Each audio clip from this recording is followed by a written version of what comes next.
I'm a ranger, and I've seen all kinds of things, but what I stumbled upon that cold, foggy night was something no amount of experience could prepare me for. The campfire was still smoldering when I found it. Tents torn apart, belongings scattered, but it was the blood that caught my eye. So much blood. It was spattered across the ground, the leaves, the tents. I could almost hear the screams that must have filled the air. My heart pounded in my chest. Fear crept up my spine. I thought back to the brutal murder that had happened only a month ago in a neighboring campground. A family of 4 that was missing, their campground found covered in blood. They never caught who did it. Was this the work of the same hand? The silence of the forest was a haunting melody. Every rustle of the wind was a whisper of danger. I fumbled for my radio but stopped. What if they were still nearby? What if they heard me? I needed to leave. I needed to get help. But my legs were heavy and my mind was a whirlwind of terror. The murderer was out there, and they could be watching me. As I stumbled back towards my truck, I felt eyes on me. The darkness seemed to close in, the shadows twisting into sinister shapes. My breath came in ragged gasps. It was just a trick of the mind, I told myself, just the wind and the trees. But as I reached the safety of my vehicle, I couldn't shake the feeling that something was terribly wrong. I drove away, glancing in the rearview mirror at the shrinking outline of the dark forest. But in my mind, the bloody campsite remained, and I knew, deep in my bones, that the nightmare was far from over. The killer was still out there, lurking in the shadows, waiting for the next victim, waiting for me. The old Faulkner mansion sat atop a barren hill, its windows dark and blank, like the eyes of a long-forgotten doll. The townspeople spoke of its checkered past only in hushed whispers. Lena, a young journalist, arrived in town seeking tales of the unknown. The Faulkner mansion, with its tales of vanished families and eerie sounds, was a story she couldn't resist. One evening, as dust settled, Lena, driven by her insatiable curiosity, decided to venture inside the mansion. The setting sun cast a reddish hue, enveloping the mansion in an atmosphere of mystery. As she stepped over the threshold, the air turned cold, hinting at secrets that lay buried within. She moved from room to room, each space telling its own silent story. In the main hall, a grand clock, long silent, began to tick as Lena passed by, as if awoken by her presence.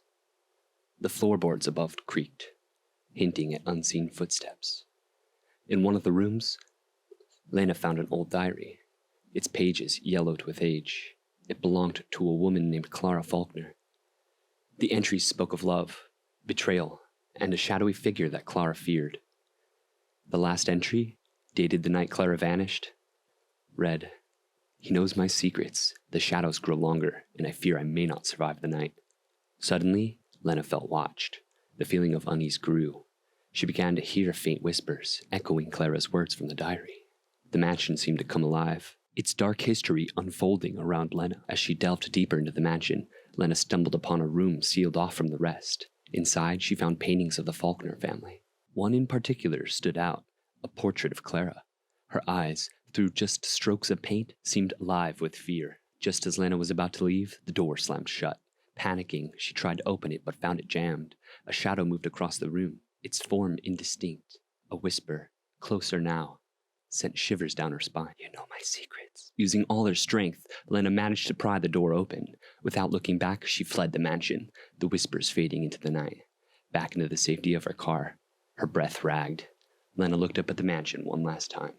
In the window of the sealed room, the faint silhouette of a woman stared back, her gaze pleading and full of sorrow. Lena left the town that night, her story unfinished but forever etched into her mind. The Faulkner mansion continued to stand, its secrets kept, waiting for the next curious soul to venture within. I thought it was an ordinary Tuesday evening. The sky had started to turn a light shade of orange, and I decided to take a shortcut through the alley behind the local grocery store on my way home from work. Walking past the store's back door, I noticed a grocery cart, seemingly abandoned against the wall. It was filled with what I first thought was a bunch of discarded clothes, but as I got closer, I knew something wasn't right. Peeking out from the pile of clothing was a human foot. My heart raced and I froze on the spot.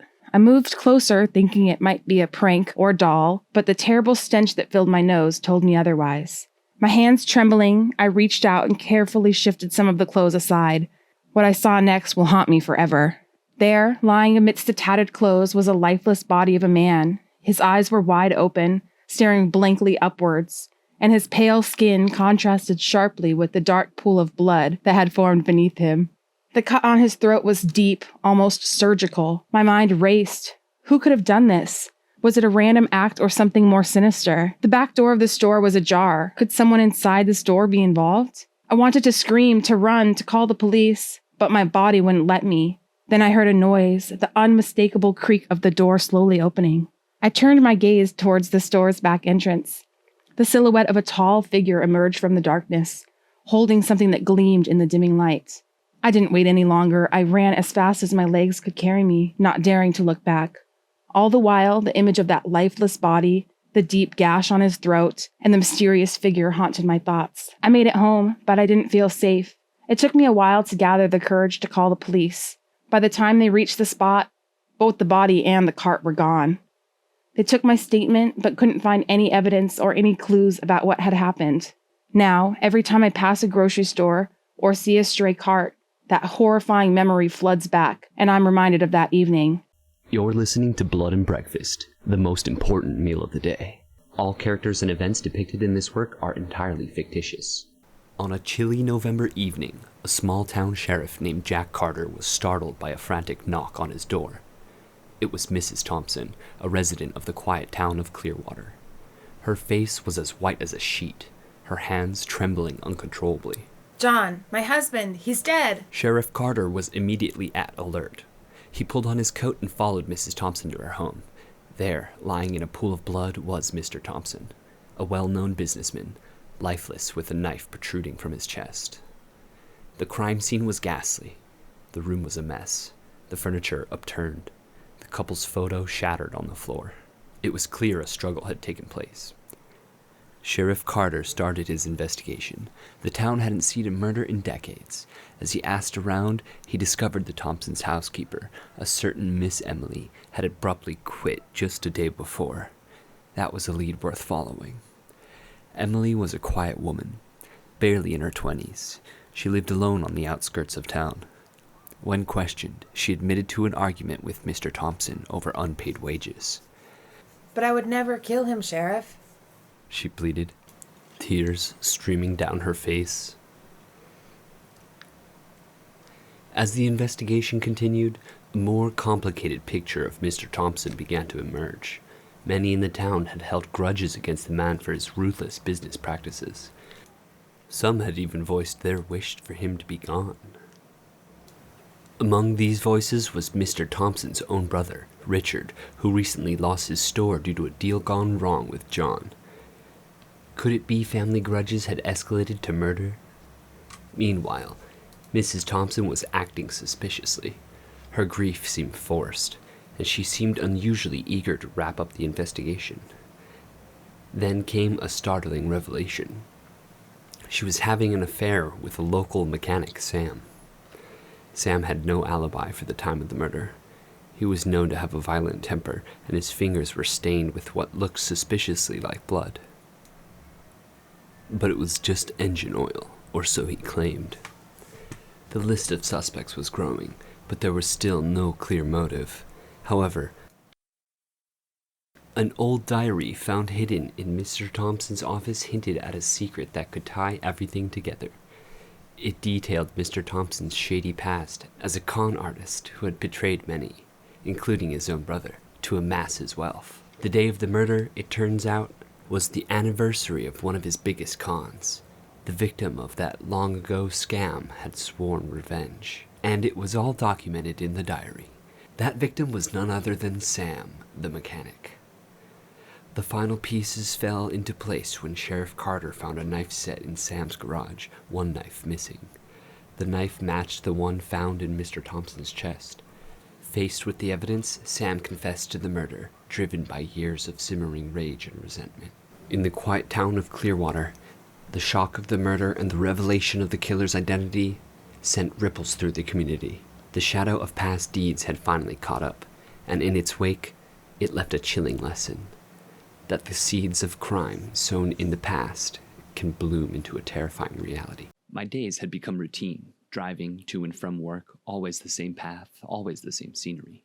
But today, a detour took me through an old, isolated road that I'd never taken before. The thick woods on either side provided a dark canopy overhead, even in the late afternoon light. It was eerie, yes, but it was a welcome change.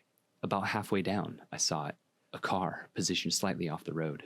I slowed down, thinking maybe someone needed help. As I got closer, I noticed a deep crimson hue covering the car. Blood. It was everywhere, from the roof to the tires in large splatters and smeared handprints. Yet, as I approached the car, I noticed something odd. The car itself was undamaged. No dents, no shattered windows, nothing that might indicate an accident. Curiosity and a sense of dread held me in place. I looked inside. The interior was immaculate. No signs of struggle, no evidence of any violence, no bodies, no wounds, and again, no damage. The ignition was off, the keys were missing. Confused, I took out my phone to call the police, but there was no signal. As I deliberated on what to do next, I heard a rustling sound from the woods nearby. Cautiously, I followed the noise and came upon a clearing. What I saw there will haunt me forever. In the center of the clearing was a large makeshift table made from logs, covered in layers of clear plastic. Beside the table, a man stood, dressed in white overalls, stained in red. He was methodically cleaning a set of large, gleaming knives. The ground was wet, and blood was everywhere. Beside the table was a large container. Inside were human body parts, neatly severed and organized, a collection of horrors. The man noticed me and smiled. It wasn't a kind smile. It was the smile of a predator that had just spotted its next meal. I ran. Panic surged through me as I sprinted back to my car. The sound of footsteps followed closely behind. I fumbled with my keys, and just as I managed to start the engine, a heavy thud landed on the roof of my car. I floored the accelerator, not daring to look back. Somehow, I managed to find my way back to the main road and straight to the nearest police station. They launched an immediate search, but by the time they arrived at the clearing, it was empty. The table, the tools, the man were all gone. Only the bloody car remained as evidence of the nightmare that took place. The police said they'd keep an eye out, but they couldn't do much without evidence. I couldn't sleep for weeks. Every rustle of the leaves, every shadow in the night, I thought it was him. I often wonder about that car. Who did it belong to? Was it a trap set by the man, or the remnants of his last victim? I'll never know. All I know is that somewhere out there, a monster walks free, and I pray that no one ever stumbles upon that isolated road. I was fixing up my backyard one chilly autumn day. The air felt heavy with fallen leaves, and the sun barely peeked through the gray clouds. My garden was a mess, overgrown like a jungle. I grabbed a shovel and started digging near the big oak tree, wanting to clean up the place. Thunk. My shovel hit something hard. I wiped sweat from my forehead and squatted down to see what I'd struck. When I saw that bony white thing staring back at me, my heart stopped for a moment. It was a skull. Human. Empty sockets that seemed to stare right through me. I dropped the shovel, my mind racing. This wasn't some Halloween prank. It was way too real. Panic set in, and I called the cops. As I waited, I couldn't help but remember the old missing persons case that had haunted our town. Years back, a girl named Emily had disappeared without a trace. Posters with her face were all over town. The police had searched high and low, but she was just gone. It was like she'd been swallowed up by the earth. And now, staring at that skull, I couldn't shake the feeling that I'd stumbled upon the answer that everyone had been looking for. The police arrived, and as they dug, the memories of Emily's case flooded my mind. She used to love that oak tree, always hanging out there, writing in her journal. It was like a part of her life story, and now it was tangled up in the gruesome mess. Bits and pieces started emerging from the dirt. Bones, shreds of clothes, even a necklace with a heart-shaped pendant. It was like piecing together a nightmare. The more they found, the more it became clear that Emily hadn't just run away. Someone had done something terrible to her. News spread fast, and the whole town buzzed with a mix of shock and dread. Friends and family of Emily had waited years for answers, and now they were getting more than they bargained for. The person responsible for this horror had been somewhere among us, maybe even smiling and pretending all this time. Months passed and the cops worked their tails off. It was like a puzzle coming together, piece by piece. They finally pinned it on a guy who had known Emily. An old acquaintance turned out to be a sick, twisted killer. It was a relief to know he was off the streets, but it didn't change the fact that our town would always carry the weight of what had happened. As I stand here now, looking at that oak tree, I can't shake the chills. The sun doesn't feel warm anymore, and the shadows feel different. The mystery of Emily's disappearance had been solved, but it was a nightmare we couldn't forget. The backyard, once a sanctuary, was now a graveyard of secrets. I was walking to the bus stop, expecting the usual hum of the city's early morning routine. What I found stopped me dead in my tracks. Blood everywhere, on the bench, splashed against the glass of the shelter, and smeared on the pavement. A woman's purse lay open, the contents strewn about. Nearby, a man's tie was soaked in red. No bodies, no screams, no evidence of what had happened. Just silence and that overpowering smell of iron. I stumbled back, a cold sweat forming on my brow. Panic gripped me. I grabbed my phone, fingers trembling, and called 911. The sight never left me, and neither did the questions. What had happened at the bus stop? Where were the people? The city moved on, but every time I passed by that place, a chill ran down my spine. The bus stop was never the same for me again. In the dusky light of the reptile enclosure, the still form of a man lay sprawled. It's always a rush, the first cut, and with each thud of the cleaver, I felt a sense of liberation. Silence reigned, except for the soft hiss of the snakes, waiting. I've always loved animals more than people. My friends, the lions, tigers, and pythons, they understood. They didn't judge. They didn't lie. People, they were just noise. Always wanting, always taking. It started simply. An unruly visitor here, an unsufferable coworker there. Each time, I'd see their greed, their deceit. I'd hear the growls of my hungry friends, reminding me of the balance, and so I restored it. I remember the first one, a man laughing as he taunted a monkey. Later that night, the lions feasted well. The thrill of it was intoxicating. The power, the control, the hush after. Nobody ever suspected the quiet zookeeper. Why would they? The police were baffled. Disappearances multiplied. But the animals, they seemed healthier, happier. The circle of life, I suppose. The reptiles were my favorite confidants. Cold-blooded, like the world, they didn't mind the tales of my deeds. They understood nature's way. Kill or be killed. Tonight was no different. The still form at my feet was a vendor who'd been cheating his weights, overcharging kids for stale popcorn. "For the children," he'd say, with a smirk. My pythons were more deserving. I knelt, slowly pulling out my knife. The work needed to be done. It wasn't about anger, not anymore. It was about setting things right. As I worked, the hissing grew louder, a serenade for the zookeeper who understood the true order of things. The next day, the sun painted golden streaks across the sky as the zoo gates opened. Families poured in, their laughter a stark contrast to the events of the night before. The reptile enclosure drew a particularly large crowd today. They marveled at the pythons, thicker and more vibrant than they remembered. If only they knew. My colleague, Lisa, approached me eyes wide. "Have you seen Gary? He didn't come in today. That's so unlike him." I merely shook my head, feigning concern. "Perhaps he's sick." Lisa hesitated for a moment, biting her lip, then whispered, "You know, there are rumors. People are saying there's a curse on the zoo. Visitors, staff, they're just disappearing." I hid a smile, maintaining my facade. "Superstitions, Lisa. It's a big city. People come and go." But as days turned into weeks, the rumors grew louder. Whispers became warnings. Visitors dwindled. Still, the zoo animals thrived. My friends never looked better. One evening as I was locking up, a figure approached me. Officer Daniels, the local police. He had that stern look, his eyes scanning me, searching. "Evening," he said. He greeted. "Mind if I ask you a few questions?" "Certainly," I replied, heart pounding but face calm. "What's on your mind?" There's talk," he began, "about the murder of people going missing around here. About the number of people going missing around here. You've been working here a long time, haven't you?" "All my life," I replied. "I love it here." His gaze shifted momentarily to the lion's cage, the mighty beast staring back, almost protective. "Strange," he mused. "How well fed they look, despite the drop in visitors." A silence stretched between us, the weight of suspicion heavy in the air. He finally nodded. "Keep your eyes open, and if you see anything unusual, let me know." I watched him leave. The hunt was closing in, but I wasn't ready to be hunted. That night, with the cold silver of the moon as my witness, I made a plan. They may suspect, but they wouldn't catch me. The next few days were a cat-and-mouse game with Officer Daniels. He'd make surprise visits, always asking questions, always watching. There was no doubt he was onto me, but he lacked evidence. His persistence was almost admirable. I started being more careful. Instead of using the zoo grounds, I began scouting areas outside the zoo for my activities. Abandoned buildings, old warehouses. It became a more complex game, but the thrill was invigorating. Late one night, while scouting a dilapidated barn on the outskirts of town. A sound froze me in my tracks.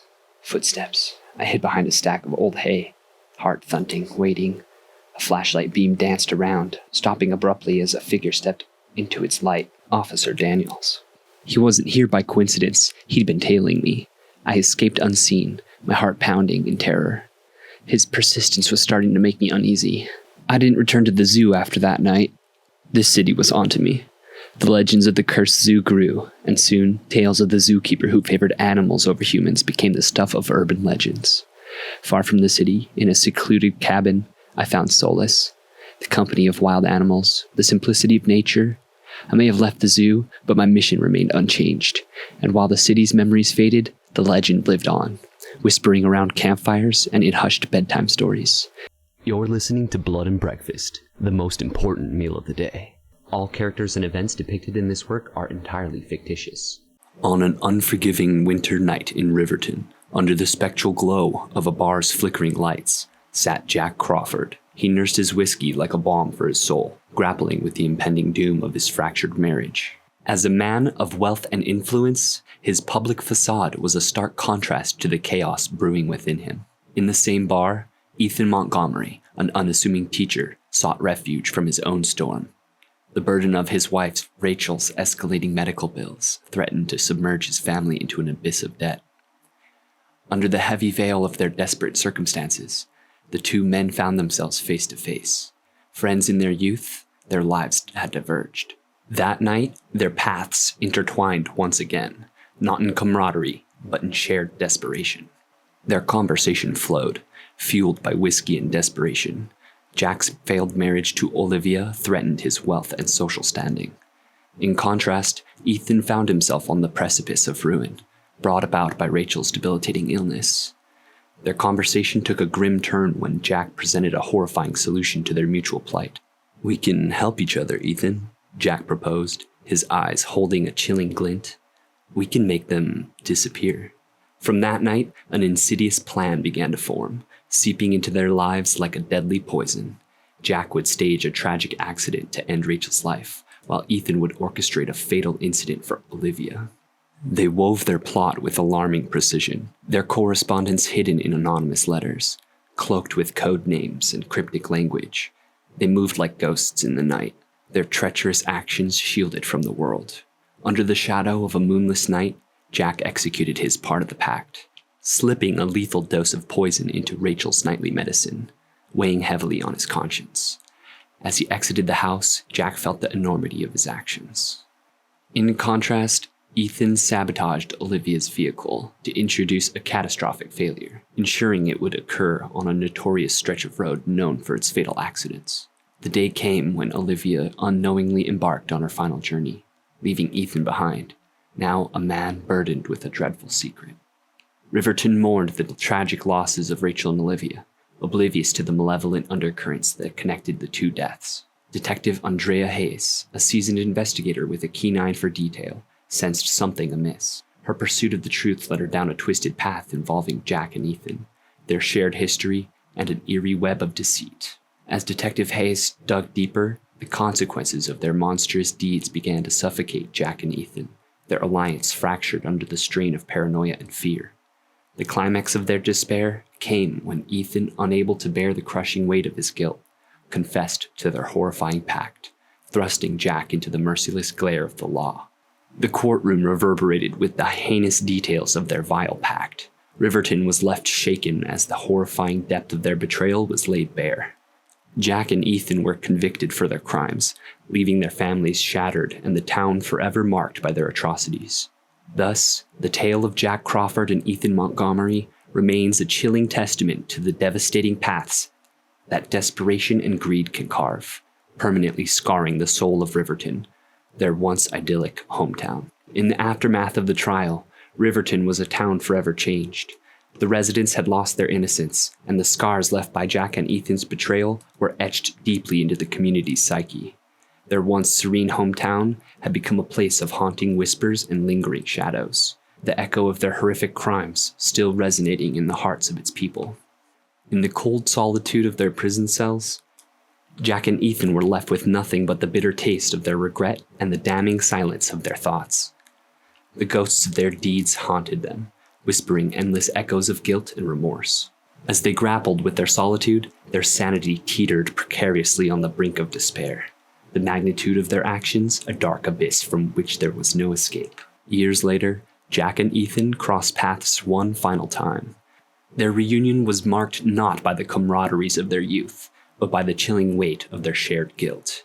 Their eyes met, two hollow reflections of their monstrous deeds they had committed. There was no forgiveness to be found, only the echoing silence of their shared damnation.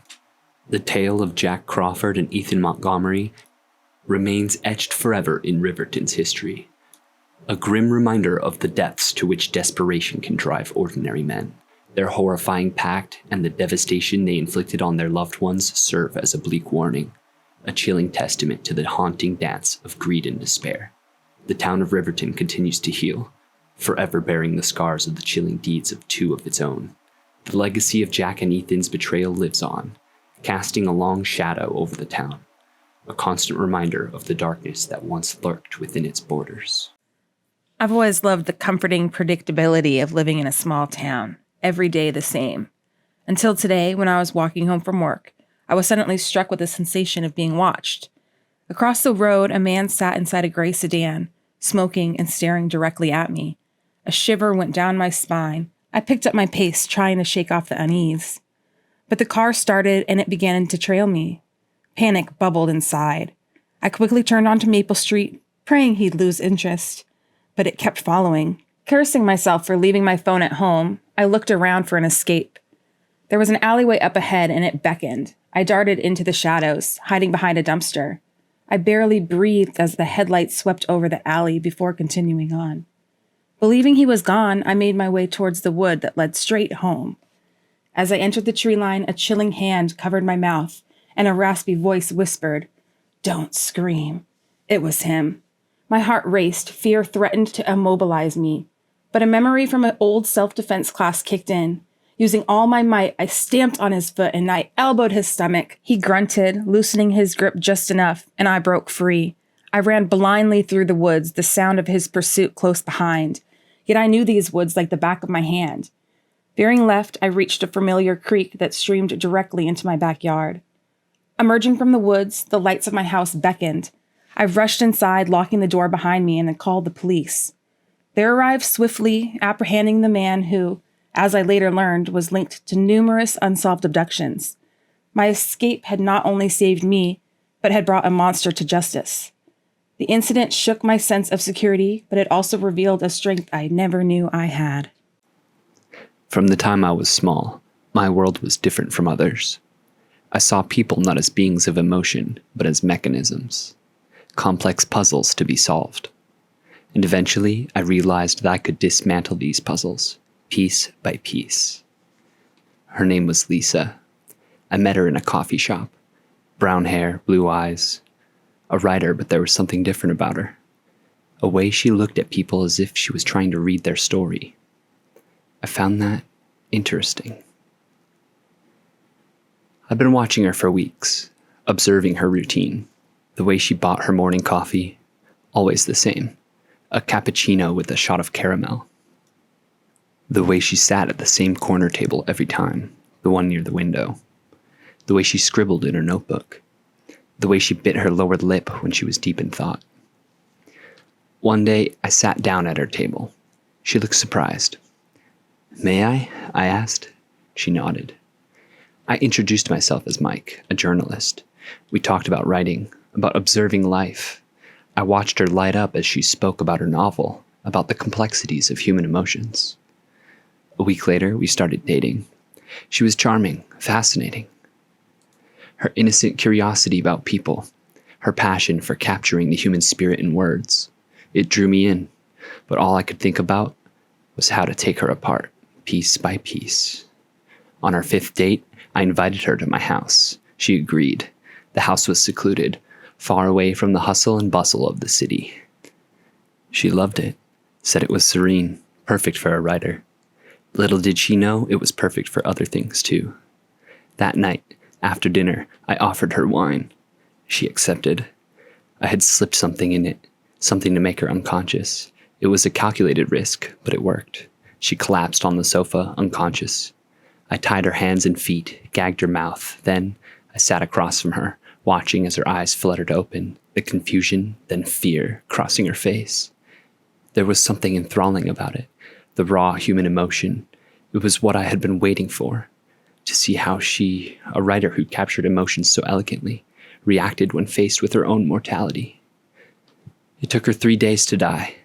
In those days, I watched her, watched the hope slowly drain out of her, watched as she struggled against her bindings, as she screamed through the gag, as she cried, as she begged. And through it all, I took notes, observed her, absorbed her.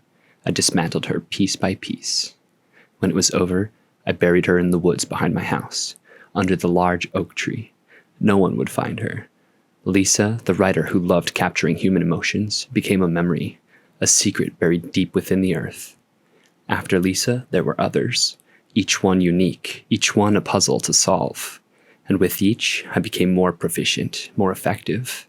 It was a game to me, a game of observation and destruction. But there was always something missing, something that kept me craving for more. You see, while I'm able to deconstruct them, while I'm able to study their fear and pain, what I've never been able to understand is their hope. That flicker of hope that remains to their last breath. That hope of being saved, of surviving. That's that one piece of the puzzle I've never been able to dismantle. That's the piece that keeps me going, keeps me hunting, keeps me living. In the summer of 2023, a renowned local photographer ventured into the heart of the dense woods, attracted by the misty sunrise over the river, hoping to capture a once-in-a-lifetime photograph, instead discovering something far more chilling. There, drifting along the river's current, was a body. The corpse was a young woman, eyes wide and lifeless, staring into the gray morning skies. Her golden hair fanned out in the water around her pale, bloated face. Detective John McLean was assigned to the case. The victim was identified as Jenny Richards, a bartender at a local tavern. The killer had been merciless, throwing her body into the river, but leaving footprints in the mud, hastily covered with a handful of branches. The autopsy report revealed a chilling fact. Jenny's death was not due to drowning, but strangulation. She had suffered a dislocated jaw and had dark, finger-shaped bruises encircling her neck. Looking into Jenny's past, they discovered an unsettling pattern. Jenny had recently broken up with her boyfriend, Tom, and he had a history of violent outbursts, a trail of restraining orders and court dates. Witnesses at her job reported seeing the two in a heated argument the night before Jenny's death. The suspicion fell heavily on Tom. However, he remained defiant, rebuking any accusations. Tom had an alibi for the night of the murder, his friend vouching that he was at his place, drowning his breakup sorrows in alcohol. They needed physical evidence. Remembering an old forensic technique, McLean asked the coroner to run a UV light over Jenny's body. The black light unveiled the faint fingerprints imprinted on Jenny's throat. The prints matched perfectly with Tom's.